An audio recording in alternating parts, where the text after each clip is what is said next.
पंडित C R व्यास जी के स्मृति में आयोजित इस शास्त्रीय संगीत समारोह में उपस्थित सभी संगीत प्रेमी बंधुओं और बहनों, इतना अच्छा संगीत सुना, अब उसके बाद में बोलना क्या। और जो भाषण से बात नहीं बताई जा सकती, संगीत शायद उससे भी बहुत गहरा ये असर कर जाता है। अब संगीत का नाम सुनते ही दो प्रकार की विधाएं हमारे सामने आती हैं, किंतु भारतीय जो दर्शन है इसमें मनुष्य के जीवन को चार भागों में बांटा गया, और जिसको हम सहज भाषा में कहते हैं धर्म, अर्थ, काम और मोक्ष। और जीवन का अंतिम पड़ाव मतलब मोक्ष की प्राप्ति है, और उसके लिए जितनी भी साधनाएं ये सुझाई गई उसमें से एक माध्यम संगीत है। और हमारे सामने उदाहरण है कि संगीत के माध्यम से लोग ईश्वर को प्राप्ति करते हैं, और इसलिए संगीत ये केवल मनोरंजन नहीं तो उसके साथ में साधना है। और ये साधना जीवन में परिवर्तन लाती है। हम सुनते हैं कि तानसेन के समय संगीत बजता था तो दीपक जल उठते थे, मगर बहुत अत्याधुनिक समय की बात है कि हम सब जानते हैं कि बहुत बड़े वनस्पति विज्ञान के ज्ञाता हुए जगदीश चंद्र जी बसु, और उन्होंने ये सिद्ध किया कि जो प्राण और जो संवेदनाएं मनुष्य के अंदर हैं वो सब पेड़ पौधों में भी होती हैं। और उसमें जो उन्होंने अनेक प्रयोग किए, उन प्रयोगों में उन्होंने कुछ क्यारियां पौधों की लगाई, और कुछ जगह उन्होंने शास्त्रीय संगीत ये उनके लिए सुबह शाम के लिए व्यवस्था की थी, और कुछ में जिसमें आज हम पाश्चात्य संगीत कहते हैं वो भी लगाया था। और उसके जो परिणाम निकले वो परिणाम ये कि जहाँ शास्त्रीय संगीत लगाया गया था वो पौधे बहुत हृष्ट पुष्ट हुए, निरोग हुए, और उनकी वृद्धि भी जो है वो ठीक दिशा में हुई। और जो पाश्चात्य संगीत के साथ में उन्होंने पेड़ लगाए थे उनकी वृद्धि आड़ी टेढ़ी हुई। तो ये जीवन के अंदर परिवर्तन लाने की ताकत संगीत के अंदर है, ये उन्होंने अपने उस प्रयोग के द्वारा सिद्ध किया। और जो उनकी मान्यता थी कि वनस्पति के अंदर भी वही संवेदना है, वही प्राण है कि जो व्यक्ति के अंदर, और हम सब जानते हैं कि बाद में जब अंतर्राष्ट्रीय स्तर के ऊपर उन्होंने इस प्रयोग को सिद्ध किया तो वहाँ एक मजाकिया व्यक्ति आया और उसने कहा कि आप अगर ये कहते हो कि इसके अंदर प्राण है तो मैं इसको अगर पॉइजन दूंगा तो इसने पेड़ ने समाप्त होना चाहिए। उन्होंने कहा कि बिल्कुल ये समाप्त होगा, और उसने वो इंजेक्शन उस वृक्ष को दिया, वो मरा नहीं। और इसलिए जगदीश चंद्र बसु की मजाक उड़ाने लगे कि आप कहते थे कि प्राण है और अब ये पॉइजन के इंजेक्शन से मरा नहीं। तो उन्होंने कहा कि अगर इस पेड़ को कुछ नहीं हुआ तुम्हारे पॉइजन के इंजेक्शन के कारण तो तुम ये इंजेक्शन मेरे को भी लगा सकते हो और मेरा भी कुछ नहीं होगा। तब उसने क्षमा मांगी कि वास्तव में ये मैंने गलत वो किया था, इसके अंदर वास्तव में पॉइजन नहीं है। तो उन्होंने ये सिद्ध किया, और संगीत ने उन पेड़ पौधों के अंदर भी परिवर्तन लाने की ठीक दिशा में अगर ताकत संगीत के अंदर है तो हम इस पर से कल्पना कर सकते हैं कि जीवन में परिवर्तन लाने की कितनी ताकत इसके अंदर है, और वास्तव में ईश्वर प्राप्ति की एक ये साधना है। मैं इस अवसर के ऊपर आयोजकों को बहुत बहुत बधाई देता हूँ कि आज धीरे धीरे ये विधा भारत की जो विलुप्त होती जा रही है उसको जिंदा रखने के दृष्टि में जो प्रयत्न किए हैं उसके लिए मैं इंदौर नगर की ओर से आयोजकों को बहुत बहुत बधाई देता हूँ। और वास्तव में संगीत के माध्यम से जो परिवर्तन की विधा इस देश के अंदर जन्म ली है और जो दुनिया के लिए भी एक संदेश दे सकती है, उस विधा को जीवित रखने में हम सब लोग सक्रिय हैं, उसके लिए सब बधाई के पात्र हैं। मैं इस अवसर के ऊपर व्यास जी को अपनी ओर से बहुत बहुत विनम्र श्रद्धांजलि देते हुए और उनकी जो तपश्चर्या थी वो आने वाली पीढ़ी उसको फलीभूत करे, ये ईश्वर से कामना करते हुए अपनी बात पूरी करता हूँ। सबका बहुत बहुत धन्यवाद। महापौर जी, मैं एक बात ये कहना चाहता हूँ आपको। अमूमन महापौर सामने हों तो हम जो सामान्य नागरिक हैं शहर के कुछ न कुछ बात अपनी रखना चाहते हैं, और अगर मेरी बात आपको ठीक लगे, क्योंकि मैं तो अभी 50-52 का हूँ तो गाड़ी जैसी तरह चला लेता हूँ, लेकिन शास्त्रीय संगीत की महफिल में बहुत बुज़ुर्ग लोग महापौर जी यहाँ पर आते हैं। ये जो रास्ता है इसके ऊपर रात्रिकालीन सभाओं में इतना हमने अंधेरा, यहाँ पर छोटा सा टुकड़ा है ये MG रोड से अभिनव कला समाज के स्तर, अगर 2 कम से कम ऐसी ट्यूबलाइट्स का इंतज़ाम हो जाए, क्योंकि इतना अंधेरा होता है। रोज़ लगभग आप समझिए हर सप्ताह के अंत में कोई ना कोई कार्यक्रम यहाँ पर होता ही है, तो इतना कुछ इंतज़ाम हो सके तो मुझे लगता है हमारे जो बहुत बुज़ुर्ग संगीत प्रेमी, मैंने 2-3 दिन महसूस किया इस बात जी। रास्ता भी अच्छा नहीं, पहले लाइट तो लग जाए फिर रास्ता भी होगा। अभी अंधेरे में अभी गड्ढे दिखते नहीं है ना, तो वो मुझे दिख नहीं पाया अभी। एक बार लाइट लग जाए फिर गड्ढे के लिए भी पकड़ेंगे महापौर जी। हाँ, बहुत बहुत की इस रास्ते पर कीचड़ भी महापौर जी बहुत ज़्यादा हो जाता है। ऐसा हम लोगों के पास में हर बात को सुरीले तरीके से कहने का ही अंदाज़ भगवान ने दिया है, तो अब हम कोई प्रदर्शन नहीं कर सकते, हम कुछ नारे नहीं लगा सकते, आपको बस अनुनय कर सकते हैं कि अगर ये हो सके तो। बहुत सीनियर तांबे साहब जैसे लोग, पंचोलिया जी बैठे हैं 80-90 बरस के, बहुत सारे लोग इस रास्ते पर अपने वाहनों से आते हैं और बड़ा कष्ट पाते हैं। अगर ऐसा हो सका तो मुझे लगेगा कि हम सबकी बात का मान रह गया। बहुत बहुत शुक्रिया आपका यहाँ विराजने के लिए।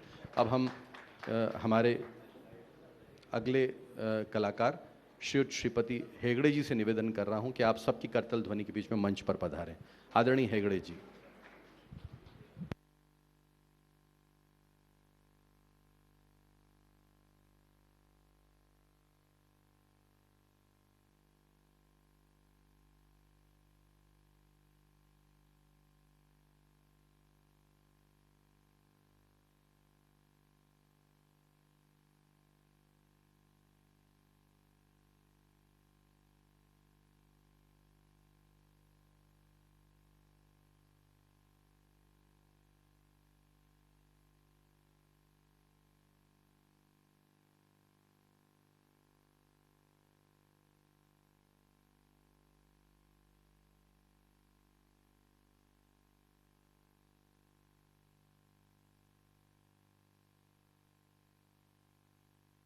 सभा में जिसकी शुरुआत शोभाताई के गायन से हुई थी, जो स्वयं पंडित CR व्यास जी की सुशिष्य हैं, अब हमारी आज अंतिम दिन की सभा के दूसरे कलाकार मंच पर विराजे हैं। वे भी पंडित CR व्यास जी के शिष्य हैं और उन्होंने आरंभिक शिक्षा श्री गणपति भट्ट जी से प्राप्त की है और लंबे समय से देश के सुविख्यात संगीत अनुष्ठानों में वे शिरकत कर रहे हैं। आज तबले पर आपके साथ श्री संजय मंडलोई और हारमोनियम पर हमारे प्रदेश के वरिष्ठ हारमोनियम वादक पंडित मोहन मुंगरे जी साथ देंगे। तानपुरे पर डिम्पल जोशी और मनीष मोडक यहाँ पर विराजित हैं।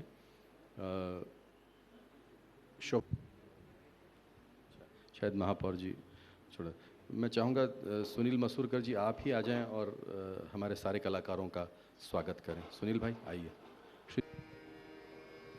सबसे पहले आदरणीय हेगड़े जी का स्वागत आप सभी संगीत प्रेमियों की ओर से। पंडित जी, संजय थोड़ा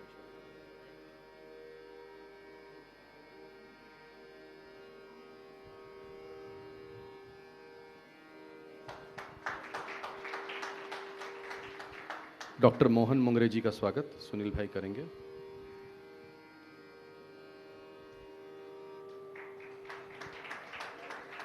तबले पर श्री संजय मंडलोई,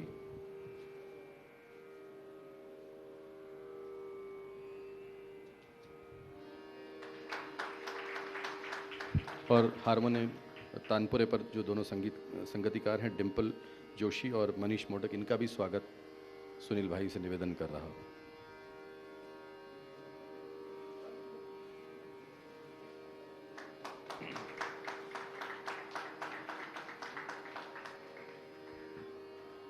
श्रीपति जी और गुरु जी की की बंदिश आज आपको वो सुनाने वाले हैं। राग है अहीर ललित और 1 ताल 3 ताल में निबद्ध रचनाएं हैं।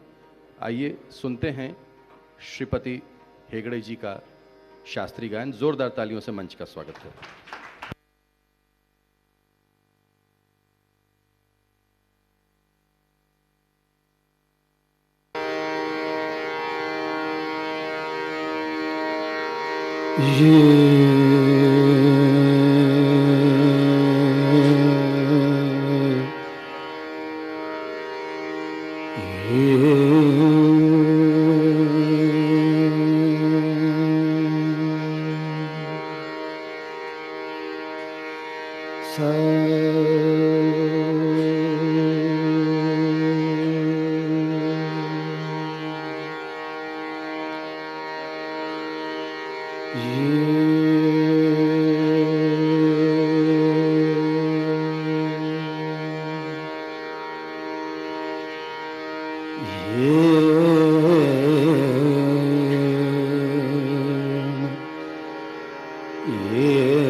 सगुना शुभ सिंगल थोड़ा सा स्लो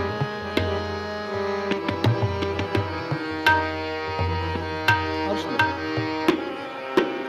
तेरा के त हाँ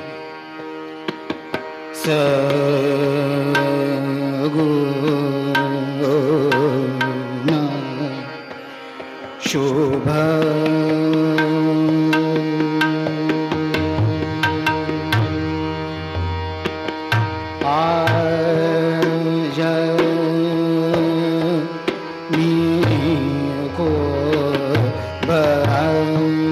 सगुना शुभ आज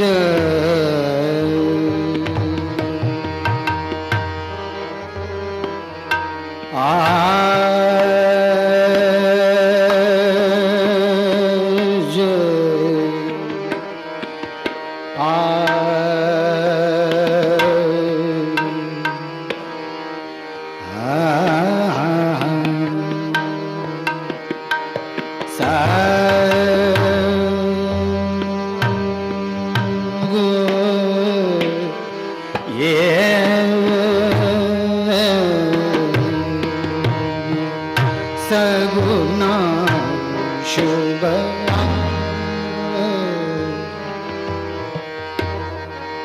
आज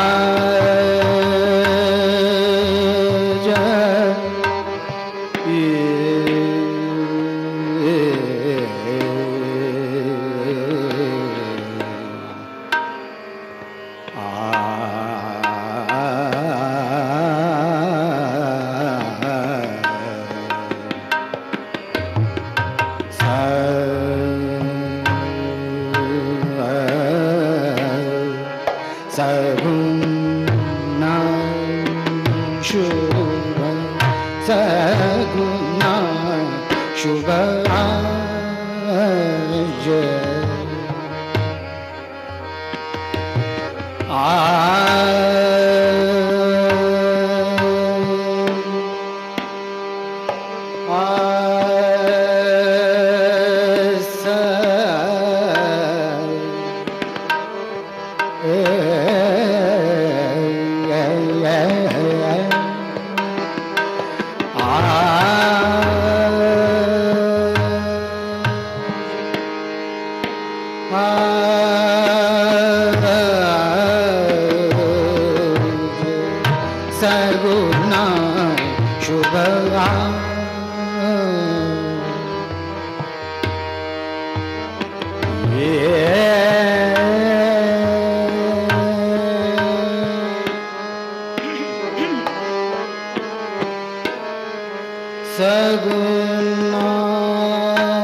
गुना शुभ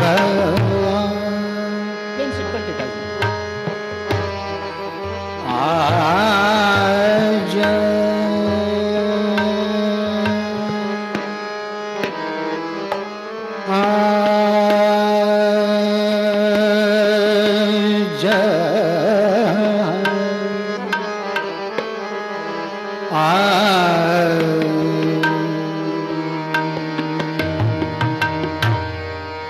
सगुण शुभ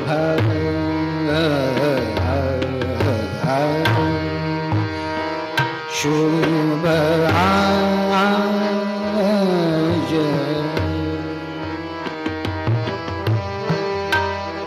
आज